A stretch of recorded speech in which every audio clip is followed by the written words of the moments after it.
Madame la Présidente, Monsieur le Premier ministre.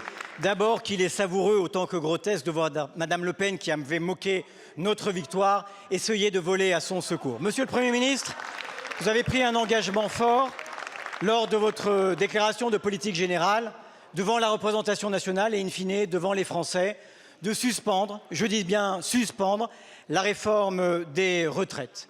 Ces 3,5 millions de Françaises et de Français qui bénéficieront à la fois du gel de la mesure d'âge et du gel de l'accélération de la réforme Touraine et pourront partir à 62 ans et 9 mois avec 170 trimestres. Maintenant, il demeure une obligation de résultat.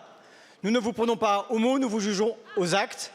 Et dès la semaine dernière, nous vous avons interrogé de savoir si vous pouviez adresser au Conseil d'État une lettre rectificative du PLFSS pour que nous puissions effectivement débattre de cette mesure.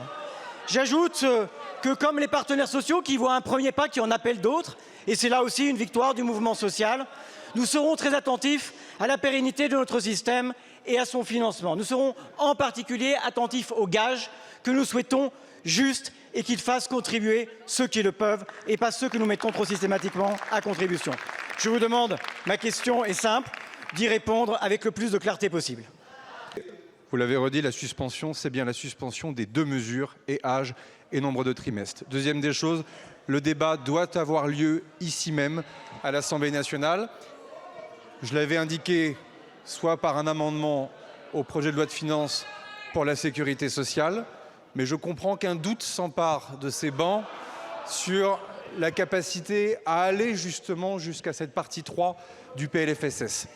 Aussi, Monsieur le Président Vallot, parce que je souhaite, et j'entends aussi les attaques dont nous faisons l'objet sur notre bonne foi, je souhaite vous dire que le Conseil d'État a été saisi cette nuit d'une lettre rectificative et qu'un Conseil des ministres aura lieu jeudi matin pour l'adopter.